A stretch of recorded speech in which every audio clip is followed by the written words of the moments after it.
Hello, everybody, and welcome to another quick blip edition of the Rev Limit podcast.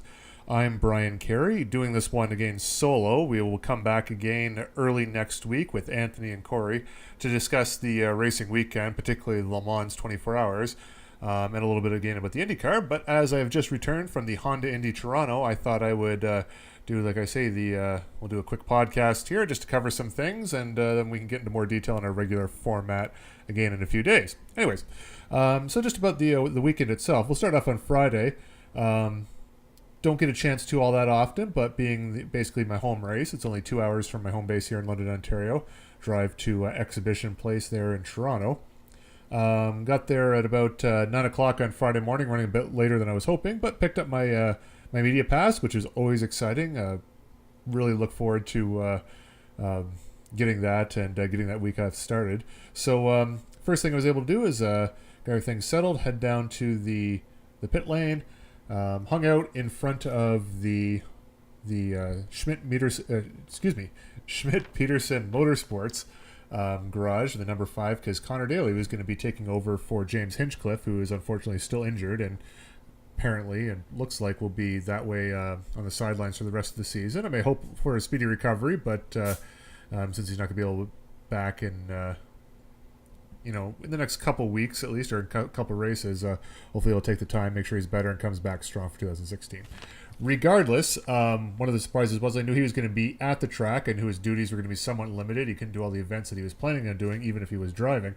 But he stopped by the pits there for the first practice, and I got to see him in person, which was really good to see. I wasn't expecting that. He's, I'll be honest, he has lost a bit of weight from just a little bit of muscle atrophy there, not being able to exercise like he's used to. It's IndyCar drivers. For those of the uninitiated, obviously, being an IndyCar driver is not a sedentary job. You need to be in shape. You need to take care of yourself. You're really operating at a fine edge as far as health and fitness goes. So the fact he's been off and kind of off his feet for the most part for the last little while, it does show a little bit, but verbally strong, moving around really well, and looks like he's actually recovering very nicely. It's interesting to see the difference. I mean, you see him on TV, see him in person and all that, but he just still has a way to go. I mean, I think he has another surgery coming up before he can start fully recovering. But the fact he was there, and he was there all weekend, was very encouraging to see. Likewise, around the same time there, too, I was trying to get some pictures of Connor Daly in the car. I kind of stuck around that garage or that pit spot for a little while there. I don't like moving around too much because there's so much to see and do. You lose track of what's happening. So I stuck with the number 5 pit box there and trying to get a few pictures of Connor in his first practice session in Toronto.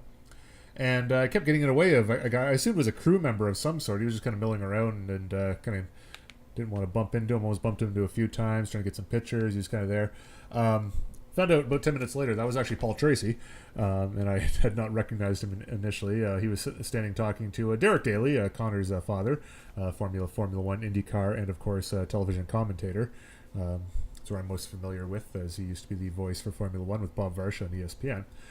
Anyways, it was really good to see. So saw Paul Tracy, Derek Daly, James Hinchcliffe all in a very short space of time, as basically as soon as arriving at the track. So I mean, it's really got me in the mood to, and super excited for some racing.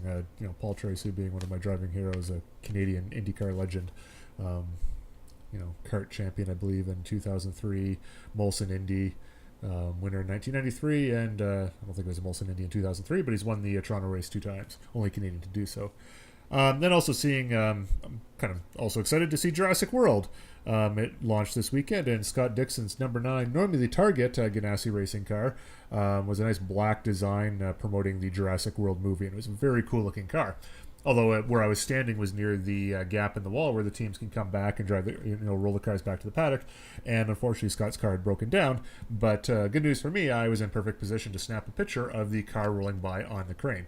So you can see that. And by the way, too, if you're not aware, I mean, you can check Rev Limit Bryan or at Rev Limit Bryan on Twitter as well as Instagram. Both of those social media feeds will have all the pictures and whatnot that I took over the weekend. Then I went into they had the press conference there. Normally they'll take the top 2 drivers from practice, but Penske had the top 2 drivers, and they already had media availability at their area, so got to have a relatively intimate press conference with Joseph Newgarden and Luca Felipe, who is handling the road course duty for the number 20 CFH Racing machine, splitting duties with Ed Carpenter, who handles the oval races and will be handling the next few races until Mid-Ohio at the beginning of August. So yeah, it was nice to be able to get in there finally and actually ask a few questions about the cars. Joseph Newgarden explaining how he's extremely scared of heights, and last year he went and did the walk around on the CN Tower, which also scares the crap out of me too. It's a funny thing to hear someone like a racing driver say they're afraid of heights, but I mean, there you go. It's I mean, they're driving race cars, say at Indianapolis at 230 miles an hour, but being up there on top, it's just some things are just not for everyone. It's I guess all I could take from that. Anyways, then coming back through the sport paddock, the where I was parking was in the north end of the exhibition go station, which is basically turn 7, I believe. Yeah, turn 7 of the Indy track. Just north of there, there's a train track that runs parallel to where turn 7 is. So walking through there, you have to go through the Direct Energy Center, which is a big conference area where they have the sport paddock. And I knew this ahead of time, but I kind of forgot. But Nelson Piquet was driving the Indy Lights race for Carlin Motorsports, Carlin's first year in the Indy Lights series. So it was interesting to see Nelson Piquet in person, just kind of walking around. I think I recognized the helmet first before I recognized him. Current Formula E driver, former NASCAR truck driver, but more importantly for me, former Formula One driver and podium finisher. He almost won the German Grand Prix, I believe, in 2009. Then from there, in Toronto, my sister lives in Toronto, so that's who I was staying with. Picked her up and headed down to the Hinchtown Hammerdown beer launch at Hunter's Landing in downtown Toronto, and it was quite an event. I got to try the Hinchtown Hammerdown beer, Pilsner, for the beer lovers out there. It's an IBU 27, the bitterness units, I believe. It was a decent beer. I'm not a huge Pilsner fan, but I did enjoy that one. It was smooth enough, and it was just a good event to see. I mean, got some Hinchtown merchandise, or got a mesh hat, Hinch Strong hat, which was nice. Bunch of people there. It was just good to see a good party atmosphere. Unfortunately, James is not able to attend due to still recovering from his injury. Still one of the things he had to attend to, but it was a very good event anyways, and I was glad I was able to go. Then from there, totally unrelated to the racing, my sister living in Toronto, fashion designer. She makes her own line of dresses and is heavily involved in the when I say heavily involved in the improv scene. She's a student of improv recently and has been going to a lot of improv / comedy events, and took me to the comedy bar on Bloor Street, I believe. Relatively famous venue for comedy fans out there, live comedy, and it was a great event to see there. Got to see a couple of shows. Catch 23, which is a team improv challenge, and then something called Rap Battles, which is a more scripted but equally hilarious comedic rap battles between, for instance, ice cream and creme brulee. And I will let you know that ice cream destroyed creme brulee. Anyway, so that brought my Friday to an end. Saturday, I came to the track, the Indy Lights qualifying. It was a good run. Nelson Piquet Jr. Grabbing the pole position with a late time, which is really impressive because this is really his first race weekend in the Indy Lights car, and coming from Formula E, which is a very different animal. Both powertrain, their tires are extreme. I think they're just regular road tires essentially. Just a very different car than he's been recently used to, and jumped right in there and grabbed pole position. Second place here was actually I'm gonna RC Emerlin, who I was not aware of before this weekend, and before that press conference I was definitely not aware of. And I'll say right now that this year, unfortunately I'm not able to follow all the series as much as I would like to. Indy Lights, Pro Mazda, and USF 2000, aside for the fact that Nelson Piquet Jr. was in the car, and I recognize the names of a couple others in the Mazda Road to Indy series, or the ladder system, again, Indy Lights, Pro Mazda, and USF 2000, I know basically no one. So RC, he's an 18-year-old from Florida, first year in Indy Lights. Last year was runner-up in the USF 2000 championship. Very capable driver, apparently, and he's obviously qualified the car at P2. But later on in that day, that name will become more relevant, and I'll explain why then. talk to Nelson Piquet directly about the differences between the cars that he drove, because I'm just recently getting into Formula E. It's a new series this year, different format, and we've talked about this in the podcast before, but these motorsports purists are really hesitant to embrace Formula E, I find, because of it's not real motorsports in their minds. And in a way, I do agree with that, because the thing that really drew me to racing in the first place was the sound and the speed. Well, first of all, the speed, because when you see it on TV, you don't get appreciation for the sound. Just the type of cars and the type of racing and really pushing the limits. Formula E is quiet. It sounds like, I don't even know, a vacuum. I don't know how to describe it. It sounds like it's an electric car. It sounds like an electric car. But what I've been finding this year is the strategy in the racing has been pretty good. The telemetry and the visual, like the broadcast, has been amazing in explaining what exactly they're trying to do. You're given a certain amount of energy in these cars, and it's just, you have to manage that. So you're not going flat out all the time. You're managing that. Still driving around to street tracks, which aren't the most spectacular to drive on, but the point is not so much the tracks themselves, because the idea is you want to be able to bring these races to the city center of pretty much any city center without worrying about noise. And I think that's a problem with a lot of motorsports in Toronto. Now, keeping in mind the Toronto Indy is not, I should say it's not near downtown Toronto. It's near enough to downtown Toronto, but it's not in the downtown core by any means. Exhibition is a good, 5 or so, 6 kilometers outside of downtown Toronto. So, you do get the skyline, you do get that sort of feel, but Exhibition Place is not in the core of Toronto. And likewise, I find a lot of street circuits like that. Belle Isle in Detroit is on an island in the middle of the Detroit River. It's nowhere near. It's separated by a river from downtown Detroit, for instance. Whereas where the Detroit Grand Prix in 1988 was the last one, was pretty much right downtown around Cobo Hall, down by the GM building, down the waterfront and all that. You just can't pull it off these days. So that's a benefit of Formula E. Bringing that back to what I spoke to Nelson Piquet about was just the differences between all the cars he's drove. He's just basically come in from a Formula E car to an Indy Lights car and put it on pole position. And his response to me was along the lines of, like, listen, he's like, I have a lot of experience in motorsports. I've come up through the open wheel ranks, come up through go-karts, into Formula One, have done the NASCAR trucks, I've been doing rallycross, I've been Formula E. I've got enough experience now that going into a different type of car, that transition doesn't take as long. He's able to adapt quicker, and obviously in this case was able to adapt very quickly to take pole position in that race. Just as Formula E, it's just different. Like he initially referred to it as not a real race car and instantly corrected himself.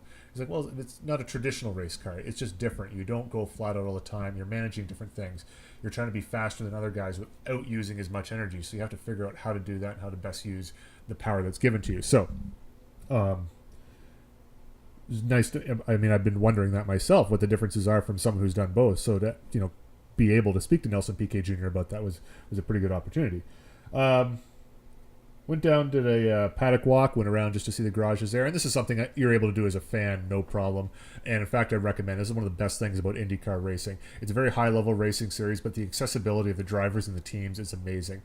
We're talking, I think Anthony was mentioning too, World Endurance Championship is very similar. Unfortunately, I haven't been able to experience that. I would love to, but you buy your ticket, you buy a paddock pass, which is relatively inexpensive at these IndyCar races. You're able to walk around all the garages, see the guys working on the cars, get a lot of access to both the teams and the drivers. Autographs, pictures, what have you. They're not always available, obviously, but it is really it's a very good atmosphere, and they are, for the most part, very open and hospitable to the fans there. It's a different world. I come from being main Formula One fan and being to Formula One races where, unless you're a millionaire with the secret access and the special passes and all that, you're not going to get that level of access. And really, it's just they're both fast cars. Formula One is just on a different level. But IndyCar, for a racing fan, like an open wheel racing fan, it's an absolutely blast to do that. So I always like going through the paddock, just checking some things out, seeing some of the teams, seeing some of the stuff working on the cars, just seeing how things are laid out. But having done that before, I went to go back to the IndyCar qualifying or practice, and unfortunately I was able to I was dismissed from the pit lane briefly. There was a issue with security, not on my end, but apparently they got confused by the type of passes, and so I had to sit the practice before qualifying out. I went back up to the media center, got things squared away, got some stuff done, had a nice lunch up there. The media center up in Toronto, the Allstream Center, is very well put together, very high class, and I again appreciate Kathleen Stelmack in particular, and the promoters of the race for allowing us and myself and the Revlimit.com access again. But very well put together, lots of information, good experience there, and also, which I will mention briefly again, I'll probably talk more about that in our podcast with the guys. But as far as Indy racing goes, my journalistic idol, I guess, hero, if I will, I guess it's kind of different to put for a journalist, but it was Robin Miller. I mean, he's been with Speed, he's now with MSNBC, he's a Racer.com contributor, which I know him from, and ended up sitting beside him in the press center for Saturday and Sunday, which was an incredible experience. Got to talk to him about a lot of stuff with regard to IndyCar. Very happy with myself that as a younger man, or even recently, have watched pretty much every IndyCar race from the early 90s on, and most races multiple times. So I was able to talk about specific circumstances and incidents and teams, and at least from the 90s on, keep up with him relatively well. But he is a treasure trove of knowledge. He's been around the series for over 40 years, and is just a really amazing person to be able to to talk to. But aside from that, the IndyCar qualifying was good. I went down to the paddock for a little bit at the pit lane at the beginning of the qualifying to take a look there. Got some pictures, saw a few things, but went back up to the media center to be able to see the times, because it's really hard to get a feel for what's going on down in the pits, what qualifying is going on, because you're kind of stuck in one place and you don't get a sense of the whole track while you're down there. So in qualifying, qualifying is really a checking the stopwatch type thing and not seeing the cars in particular. Then up to the Indy Lights Race 1, which was on Saturday evening, or late afternoon, I guess. I was going to watch that and then head out again for the day, but the race got red flagged, unfortunately, because the number 7 Schmidt-Peterson car of RC Emerlin, who I had mentioned earlier from the press conference, who I had just met, had an incredibly scary crash. And then again, I've posted it on my Facebook wall, and you can see it on YouTube. But wow, it was a big one coming down to turn 3. Caught the back of Nelson Piquet Jr.'s car, trying to get past him. Got up into the air, almost he grazed the fence. Luckily, just grazed it. Almost got into the fence, Dario Franchitti style from Houston a couple years ago, and ended up landing on his roof, barrel rolling over some tires. Didn't see the accident initially. All I saw was a car was well down that escape road there, and kind of not visible from where we could see. And knowing how far down it is in turn 3 there, that if a car was that far down, it was not good. And seeing the video later, it was not good. A little too close. I was actually sitting with Robin Miller and Robbie Gordon from the Stadium Super Trucks, as well as NASCAR, IndyCar, pretty much anything that's had an engine and wheels Robbie Gordon has driven. Was over talking to Robin, and when that happened, I had to shoosh both of them and point them at the screen, which I did instinctually of anyone that had been there, because they're talking about whatever, and noticing that someone's like way down the track there. So I hastily went to grab their attention, and I shooshed Robbie Gordon. He was cool with it.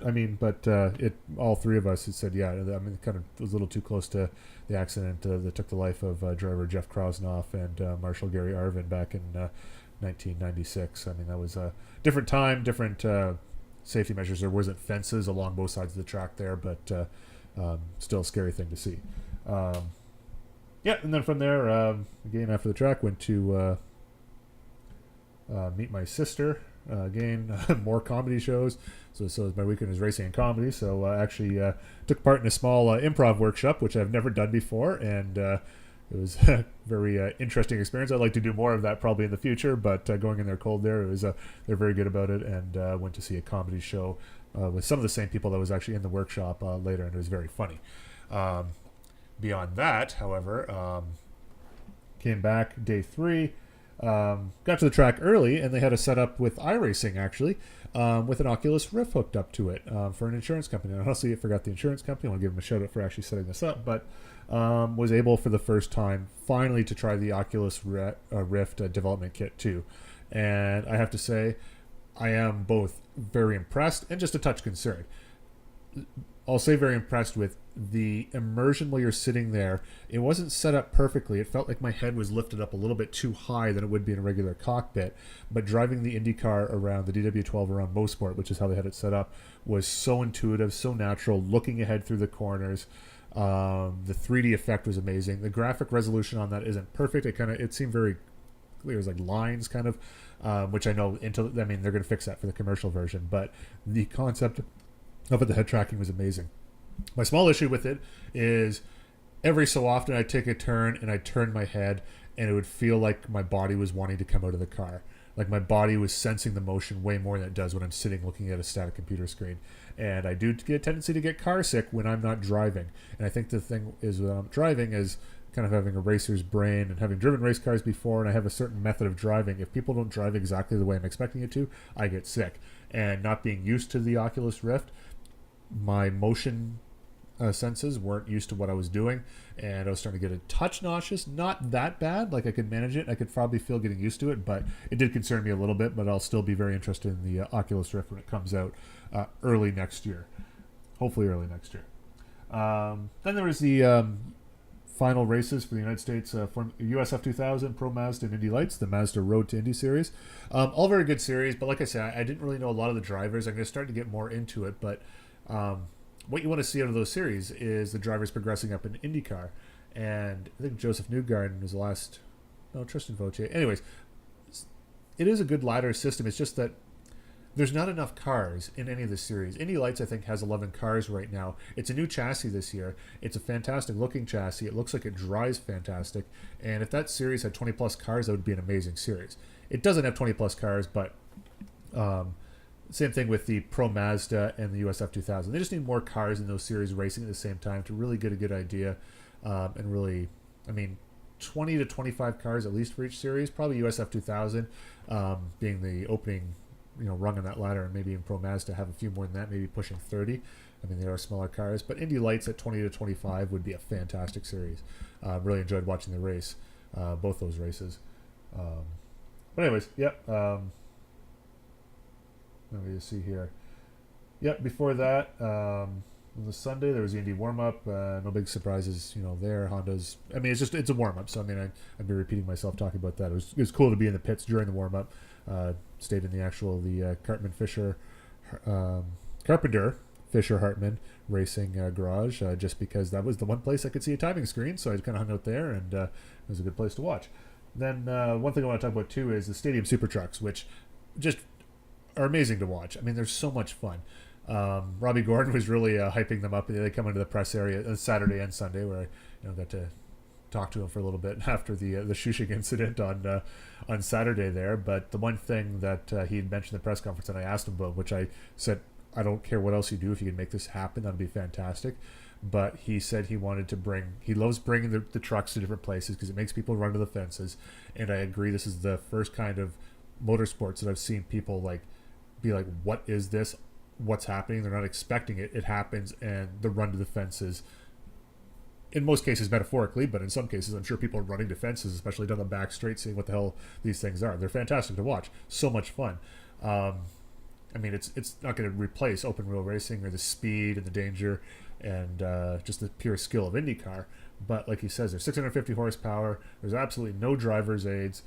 These things have regular DOT rated road tires, and they're just fun to watch. I think Townsend Bell had mentioned it was like when he first ran those a few years ago, it's like they've just robbed a bank and they're all driving the getaway car. That's the same feel it has. But what Robbie said, and what I'm going to get back to here, is he wanted the series to go to the hills of San Francisco, like Bullet, or Ken Block did his Gymkhana video there, which is all staged. But imagine a Stadium Super Truck race in the hills of San Francisco. He was talking about 100, 200 foot jumps that they'd end up doing and that sort of thing.